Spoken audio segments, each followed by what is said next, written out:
પ્રણામ વિદ્યાર્થી. હવે લાસ્ટ ટાઈમ આપણે જે આમનોંધનું ચેપ્ટર જોયું એની અંદર મોટા ભાગના બધા અલગ અલગ પ્રકારના વ્યવહારો જોયા હતા. હવે આપણે ચોપડીમાંથી એક એવો દાખલો લઈ જઈ રહ્યા છે 13મો કે જેની અંદર બધા જ પ્રકારના વ્યવહાર મિક્સ આવે.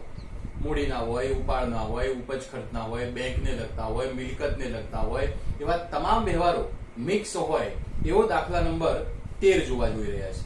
તો દાખલા નંબર 13 એની રકમ જુઓ. ઉપર હેડિંગ છે શ્રી મૌલિક શાહે શરૂ કરેલા શાહ ટ્રેડર્સના ધંધાના વ્યવહારો પરથી આમનોંધ લખો.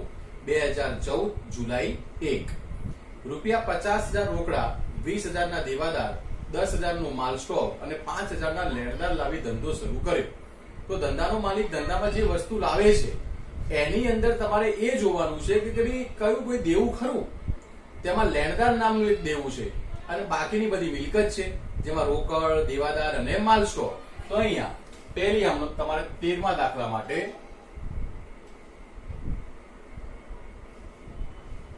રોકડ આવે છે માટે રોકડ ખાતે. બીજું શું આવ્યું? દેવાદાર અને માલ સ્ટોક. તો દેવાદારો ખાતે ઉધાર.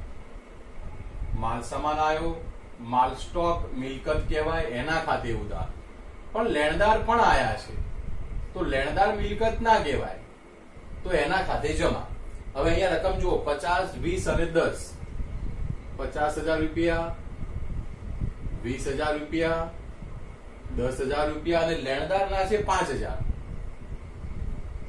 50 ને 20 70 ને 10 80. 80,000 માંથી 5,000 જાય એટલે 75,000 રૂપિયા વધે, જે માલિકની મૂડી કહેવાય. માટે મૂડી ખાતે જમા 75,000. નેક્સ્ટ, વિજયા બેંકમાં ₹20,000 રોકડ ભરી ખાતું ખોલાવ્યું. તો બેંકમાં તમે પૈસા ભર્યા એટલે બેંક લેનાર છે અને રોકડ જાય છે. તો 2 તારીખમાં વિજયા બેંક લેનાર છે તો વિજયા બેંક ખાતે ઉધાર, રોકડ જાય છે, રોકડ ખાતે જમા. કેટલા રૂપિયા રોકડા ભરીને ખાતું ખોલાવ્યું? તો કે 20,000 રૂપિયા. તો અહીં 20,000 રૂપિયા. 3 તારીખનો વ્યવહાર છે. ₹20,000 નો માલ સુમુલ પાસેથી 10% વેપારી વટાવે અને 10% રોકડ વટાવે ખરીદ્યો. અડધા નાણાં ચેક થી ચૂકવ્યા. અહીં તમે બધા રૂપિયા ચેક થી નથી આપતા, અડધા જ પૈસા ચેક થી આપો છો. તો કેવી નોંધ કરાય? તો બહુ સિમ્પલ છે. તમે સૌથી પહેલા તો ટોટલ કેટલાનો માલ ખરીદ્યો? 20,000 રૂપિયા. આ માલ વેપારી વટાવ 10%. તો આ 10% લેખે 2,000 રૂપિયા થાય. 1 મીંડું ઘટાડો 10% થઈ જાય એટલે વધ્યા 18,000. આ 18,000 માંથી તમે અડધા જ આપો છો તો આના અડધા કરીએ તો 9,000. બાકીના અડધા વધ્યા એ પણ 9,000. હવે ધારો કે આ બેમાંથી તો આ રકમ તમે રોકડા આપવાના છો. જેવા રોકડા આપશો એટલે પેલો સુમુલ કહેશે ભાઈ ઉભારો, તમને 10% રોકડ વટાવનો લાભ મળે છે. એટલે એ 10% રોકડ વટાવ બીજો કાપી આપશે. તો આ 9,000 માંથી 900 રૂપિયા રોકડ વટાવ થયો. તો આપણે જે ચૂકવવાના છે એ કેટલા ચૂકવવાના છે? 8,000 અને 100 રૂપિયા. તમારા માલની ખરીદીની ચોખ્ખી રકમ કેટલા રૂપિયા થાય? 18,000 રૂપિયાની જ ખરીદી કરી કહેવાય. તો અહીં તમારે આમનોંધ લખવાની છે, ખરીદ ખાતે ઉધાર 18,000. તે તમે જેટલા રોકડા ચૂકવ્યા હોય એટલા રોકડ ખાતે, ડિસ્કાઉન્ટ થયું હોય એ વટાવ ખાતે. તો 8,100 રોકડા ચૂકવ્યા છે, 900 રૂપિયા રોકડ વટાવ થયો છે. આનું કોઈ નામું લખાય નહીં તો આ તો 9,000 જ થાય. તો બાકીના 9,000 તમે કોને આપશો? તો આ બાકીના 9,000 રૂપિયા સુમુલને તમારે આપવાના બાકી છે. માટે એ સુમુલ ખાતે 9,000 રૂપિયા. તો મિત્રો આ કેવું થાય કે આ રકમ ઉધાર થઈ ગઈ તો આ બધું જમા થઈ જાય. વેચાણની અંદર ઊંધું કરવાનું, નીચેના 3 ઉધાર કરી દેવાના અને ઉપરનું આ જે તફાવતની રકમ આવી છે જે બાદબાકી વેપારી વટાવ માઇનસ કર્યા પછીની એ તમારે વેચાણ ખાતે જમા કરી દેવાની. નેક્સ્ટ જુઓ,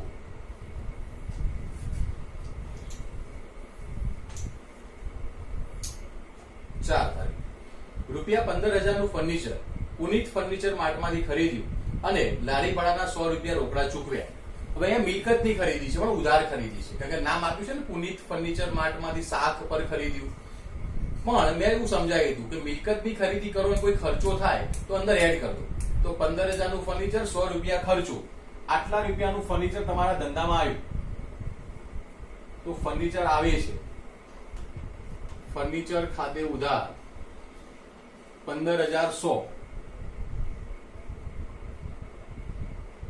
15,000 રૂપિયા મેં વાત કરી એમ કે ઉધાર ખરીદી કરી છે, રોકડા આપ્યા નથી. તો આ જે 15,000 રૂપિયા છે તે તમારે કોને આપવાના બાકી રહેશે? તો કે પુનિત ફર્નિચર ખાતે 15,000. આ 100 તો તમે રોકડા ચૂકવ્યા જ હોય એટલે એ રોકડ ખાતે 100 રૂપિયા, કારણ કે લારી ભાડાનો ખર્ચ, કોઈ પણ ખર્ચ ઉધાર ના થાય, એ રોકડમાં જ થાય. તેની આ રીતે આપણે અસર આપવાની રહેશે. નેક્સ્ટ, રૂપિયા 3,000 નો માલ નુકસાની વાળો હોવાથી સુમૂલ્ય પરત કર્યો. હવે તમે સુમૂલ્ય માલ પાછો આપો છો તો સુમૂલ લેનાર છે અને માલ જાય છે. તો 5 તારીખે સુમૂલ લેનાર છે, લેનારનું ખાતું ઉધાર થાય, સુમૂલ ખાતે ઉધાર, અને માલ પાછો કઈ રીતે ગયો? ખરીદેલો પાછો ગયો તો ખરીદ પરત ખાતે જમા. કેટલા રૂપિયા? 3,000. નેક્સ્ટ, રાત્રિને 12,000 નો માલ 10% વેપારી વટાવે અને 10% રોકડ વટાવે વેચ્યો. અડધી રકમનો ચેક મળ્યો. આગળવાળા જેવો વ્યવહાર આવ્યો. જેમ ખરો ખરીદીનો વ્યવહાર સુમૂલ નો હતો ને એ રીતે ટોટલ માલ જુઓ કેટલા રૂપિયાનો છે? 12,000 રૂપિયાનો માલ હતો. 10% લેખે વેપારી વટાવ માઇનસ કરો એટલે વધ્યા 10,800. આ તમારું ચોખ્ખું વેચાણ. આટલા રૂપિયાનો તમે માલ વેચ્યો. આમાંથી પેલો ભાઈ અડધા પૈસા, અડધા એટલે 5400, અડધા આપવાનું કહે છે ને અડધા આપવાનું ના પાડે છે. નથી આપવાના એ ઉધાર વેચાણમાં જાય, પણ જે આપવાના છે ને એની અંદર તમારે વટાવ, રોકડ વટાવ આપવો પડે. દાખલામાં આપ્યો હોય તો આમાં આપ્યો છે તો આ જે અડધી રકમ છે એના ઉપર 540 રૂપિયા 10% લેખે રોકડ વટાવ થઈ જાય તો વધ્યા 4,860. આટલા રૂપિયા જ તમને રોકડા મળે. તો અડધા 5400 થાય, એમાંથી આટલા મળશે, આટલા નહીં મળે. આ કોની પાસેથી નહીં મળે? શું નામ છે એનું? રાજશ્રી. હવે મેં કીધું એમ કે વેચાણ હંમેશા કેવું થાય? જમા થાય. તો જુઓ, રાજશ્રીને પણ ઉધાર દેવાની, વટાવને પણ ઉધારી દેવાનો, રોકડને પણ ઉધારી દેવાની. તો આપણે 6 તારીખમાં આમાં આડા ઉપર નીચે થાય તો ચાલે. રાજશ્રી ખાતે ઉધાર, વટાવ ખાતે ઉધાર, રોકડ ખાતે ઉધાર અને તે વેચાણ ખાતે જમા. તો રાજશ્રીમાં રકમ અહીંયાથી જોઈ લો 5400. આ વટાવ ના લેવાય, આ વટાવ 540, 4,860 રોકડા અને આ જે ટોટલ છે 10,800 આ વેચાણમાં થઈ. તો જયારે અડધો ઉધાર અને અડધો રોકડ વ્યવહાર હોય ને એમાં પાછો વેપારી અને રોકડ વટાવ બંને હોય તો ખરીદીનો વ્યવહાર હોય તો આ ઊંધું થઈ જાય. વેચાણનો હોય તો આ રીતે અસર આપી દેજો. નેક્સ્ટ વ્યવહાર જુઓ.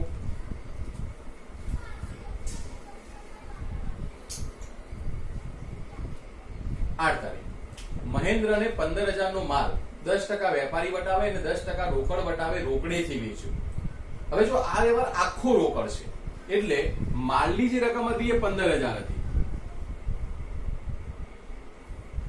એમાંથી 10% વેપારી વટાવ 1,500 માઇનસ થયા એટલે વધ્યા 13,500. આ વેપારી વટાવ માઇનસ કર્યા પછી જે ચોખ્ખી રકમ આવી એટલા રૂપિયાનું તમારું વેચાણ થયું કહેવાય. પણ મહેન્દ્રને 15,000 નો માલ 10% વેપારી વટાવે અને 10% રોકડ વટાવે રોકડેથી, આખો રોકડેથી. તો આમાં બે અડધા અડધા ભાગ ના કરાય, બધા જ પૈસા રોકડા મળવાના જ છે ને. તો આ વધેલી રકમના ફરથી 1350, આના 10% રોકડ વટાવ. તો હવે કેટલા વધ્યા?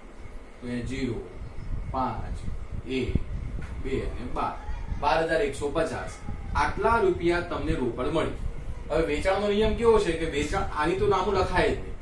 વેચાણ હંમેશા કેવું થાય? જમા થાય. તો નીચેનું બંને શું કરી દેવાનું? ઉધાર કરી દેવાનું. તો તો અહીં કઈ તારીખનો વ્યવહાર છે મિત્રો? 8 તારીખ. રોકડ ખાતે ઉધાર, વટાવ ખાતે ઉધાર અને તે વેચાણ ખાતે જમા. 12,150, 1,350 અને 13,500. નેક્સ્ટ જુઓ, ઘર વપરાશ માટે 300 નો માલ અને 200 રૂપિયા રોકડા લઈ ગયા. ઘર વપરાશ માટે 300 નો માલ અને 200 રૂપિયા રોકડા લઈ ગયા, તો એની આમનોંધ કેવી લખીશું? જોઈએ. આ બધું કોણ લઈ ગયું? માલિક. તો માલિક લેનાર છે, લેનારનું ખાતું ઉધાર થાય. તો કઈ તારીખે લઈ ગયા છે? 10 તારીખ. તો માલિક જ્યારે જ્યારે લેનાર હોય ત્યારે ઉપાડ ખાતે ઉધાર. કેટલા લઈ ગયા? 300 અને 200 એટલે 500.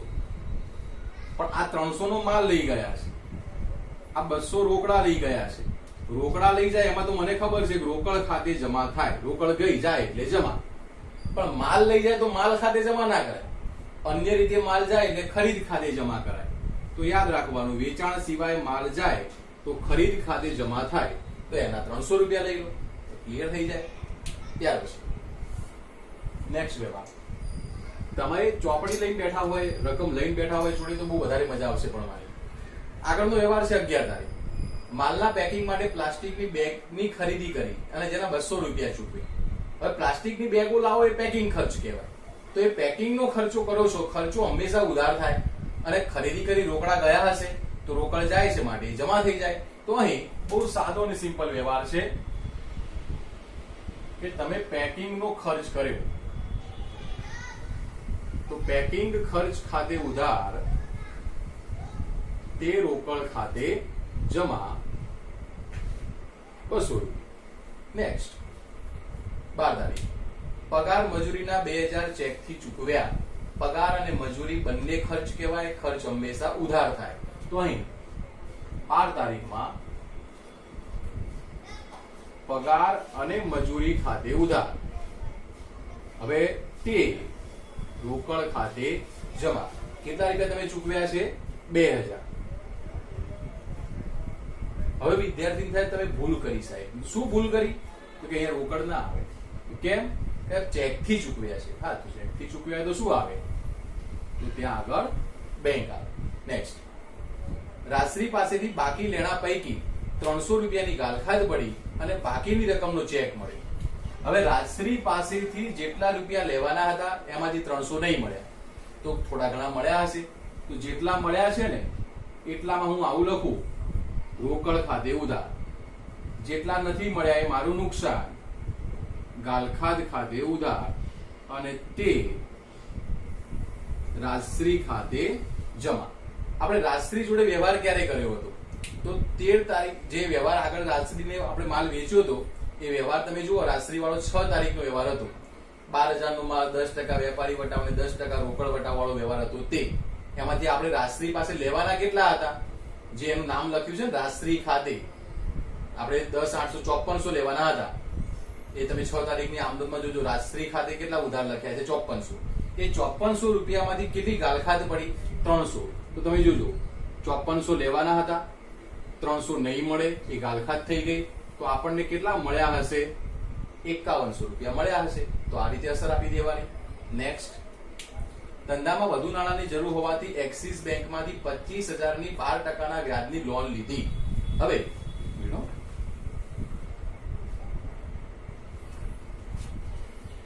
આપણે લોન લઈએ છીએ કોઈ બેંકમાંથી,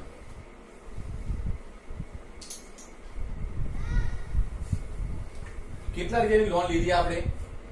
25,000 રૂપિયાની. તો અહીંયા કઈ તારીખે લીધી? 14 તારીખે. કોઈ પણ જગ્યાએથી લોન લો તો રૂપિયા આવે છે એટલે રોકડ આવી, રોકડ ખાતે ઉધાર. કોણે આપી? એક્સિસ બેંકે. એક્સિસ બેંક ખાતે જમા. તો અહીં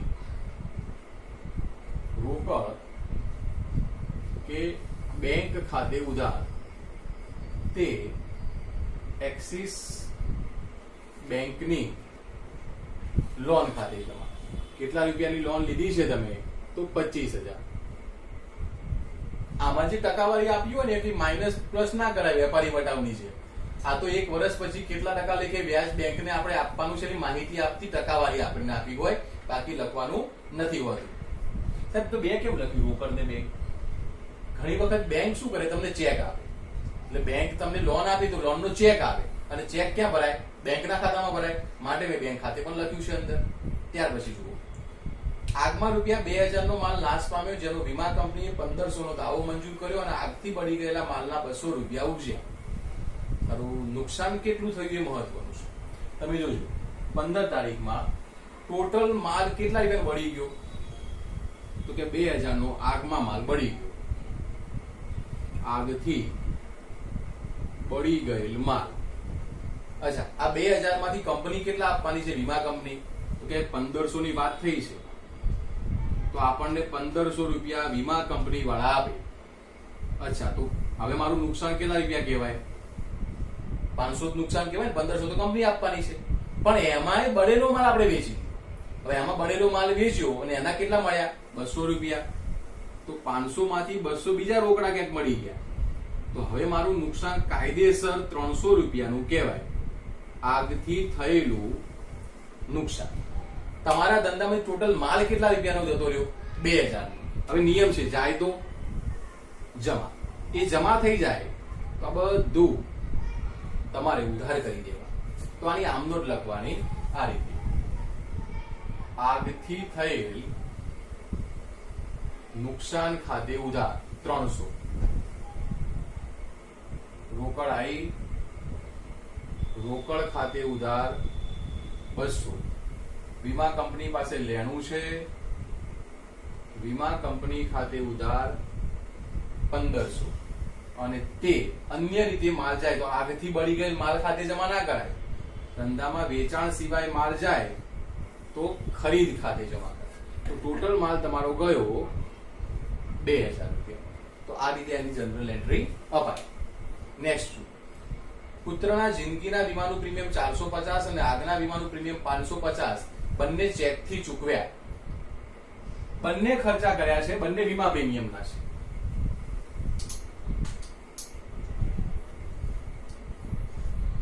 હવે જે વીમાનું પ્રીમિયમ ભર્યું એમાં એક જિંદગીનું વીમા પ્રીમિયમ છે, એક આગનું વીમા પ્રીમિયમ છે, બંને ખર્ચા. હવે નિયમ છે, ખર્ચ હંમેશા ઉધાર થાય. કઈ તારીખે ભર્યું તમે? તો કે 16 તારીખે. તો જિંદગીના વીમા પ્રીમિયમ ખાતે ઉધાર. પછી લખીએ છીએ આપણે આગના વીમા પ્રીમિયમ ખાતે ઉધાર. આ બંનેના પૈસા બેંકમાંથી ગયા, એટલે બેંક આપનાર થઈ ગઈ. તો તે બેંક ખાતે જમા. કેટલા રૂપિયા છે? 450, 550. તો ટોટલ બેંકમાંથી ગયા 1000 રૂપિયા. હવે મિત્રો અહીંયા એક ભૂલ છે. અહીંયા જે જિંદગીનું વીમા પ્રીમિયમ છે માલિકનો અંગત ખર્ચો કહેવાય. અને મેં અગાઉના વ્યવહારોમાં શીખવાડ્યું કે અંગત ખર્ચ જ્યારે પણ થાય ત્યારે અંગત ખર્ચ ખાતે ના ઉધારાય. આ રકમને તમારે ઉપાડ ખાતે ઉધારાય. આ એક ધ્યાન રાખવાનું. આગનું વીમા પ્રીમિયમ બરાબર ધંધાનો ખર્ચ છે ઉધાર થઈ જાય, પણ અંગત ખર્ચો છે એ ઉપાડ ખાતે ઉધાર કરવાનો રહેશે. નેક્સ્ટ, નિરમા કંપનીએ 30 નંગ સાબુની ગોટી નમૂના તરીકે મફત આપી, જે 250 માં વેચી દીધી. હવે મફત આપી એનું નામું ના લખાય, પણ જે વેચી દીધી છે એના 250 રૂપિયા મળ્યા છે એનું નામું લખાય. તો 18 તારીખે તમને રોકડા રૂપિયા મળ્યા હશે, એટલે સાબુની ગોટી વેચી મારી એના. તો રોકડ આવી, રોકડ ખાતે ઉધાર, તે વેચાણ ખાતે જમા. કેટલા રૂપિયા વેચી માર્યા છે? 250 માં. તો 250. પછી જુઓ, રાશ્રી પાસેથી ગાલખાત પરતના 100 મળ્યા. આગળ રાશ્રી પાસે 300 ની ગાલખાત પડી, જેમાંથી 100 રૂપિયા આયા. તો રોકડ તો આવી જ. તો કે હા રોકડ આવી. તો અહીંયા આવું લખાય: રોકડ આવી, રોકડ ખાતે ઉધાર 100 રૂપિયા. તે ઘણા આવી ભૂલ કરતા હોય છે, રાજશ્રી ખાતે જમા 100 રૂપિયા. એ રાજશ્રી ખાતે ના કરાય, કેમ કે આ ગાલખાતના પૈસા પાછા આવ્યા છે. એટલે આ રાજશ્રીની જગ્યાએ આપણે આવું લખવાનું હોય: તે ગાલખાત પરત ખાતે જમા 100 રૂપિયા. નેક્સ્ટ, એક્સિસ બેંકની લોન પર 250 વ્યાજ બેંકે વસૂલ કર્યું. હવે બેંકે શું કર્યું? આપણી પાસેથી વ્યાજ લીધું. કેમ લીધું? કે ભાઈ આપણે બેંકમાંથી લોન લીધી હતી ને હમણાં. કઈ તારીખે લોન લીધી હતી આપણે? તમે 14 તારીખ જોઈ શકો છો. હવે એ બેંકને આપણે વ્યાજ ભરીએ છીએ તો વ્યાજ આપણા માટે શું કહેવાય? ખર્ચ કહેવાય. અને આપણા બેંકના ખાતામાંથી જ વ્યાજ કપાય. એટલે અહીંયા આવું લખવાનું તમારે 25 તારીખ બેંક લોનના વ્યાજ ખાતે ઉધાર. કારણ કે વ્યાજ આપણો ખર્ચો છે, ખર્ચ હંમેશા ઉધાર થાય. અને આ પૈસા આપણી બેંકમાંથી ગયા તો બેંક ખાતે જમા. બેંકનો નિયમ કેવો હોય? બેંક શિલ્લક વધે તો બેંક ખાતું ઉધાર અને ઘટે તો જમા. કેટલા રૂપિયા તમે ભર્યા? 250. નેક્સ્ટ, અંગત મકાન દોડવાનો ખર્ચ 2000 અને દુકાન દોડવાનો ખર્ચ 1000 થયો. મૂળ ખર્ચો તો થયો. ખર્ચો હંમેશા કેવો થાય? ઉધાર થાય. એટલે પણ આવું લખ્યો, ઘર દોડવાના ખર્ચ ખાતે ઉધાર, દુકાન દોડવાના ખર્ચ ખાતે ઉધાર અને તે રોકડ ગઈ. કારણ કે ખર્ચો ઉધાર થાય તો રોકડ જાય. કેટલા કેટલા રૂપિયા આપ્યા તમે? 2000 ને 1000. 2000 અને 1000 તો ટોટલ થયા 3000. હવે આજે ઘર દોડવાનો ખર્ચ છે ને એ માલિકનો અંગત ખર્ચો કહેવાય. તો ઘર દોડવાનો ખર્ચ ના લખાય તો એ અંગત ખર્ચના કારણે એને ઉપાડ ખાતે લખાય. આની પહેલા મેં જીવન વીમા પ્રીમિયમની વાત કરી હતી. આવકવેરાની વાત આવે, આવક માલિકના પર્સનલ ખર્ચા આવે તો એને ઉપાડ ખાતે. આ દુકાન દોડાવો એ ધંધાનો ખર્ચ કહેવાય પણ પેલો ધંધાનો ખર્ચ કહેવાય નહીં. અને છેલ્લે ઇન્ટરનેટ જોડાણની ડિપોઝિટ રૂપિયા 2000 ચેકથી ભરી. હવે ડિપોઝિટ કેવું હોય? ઇન્ટરનેટ કનેક્શન લીધું એટલે ડિપોઝિટ માંગી. તમે કનેક્શન કેન્સલ કરાવો એટલે ડિપોઝિટના પૈસા પાછા આવી જાય. તો આ ડિપોઝિટ તમારી એક જાતની મિલકત થઈ. તો એના માટે આવી આમનો લખવાની ઇન્ટરનેટ ડિપોઝિટ ખાતે ઉધાર.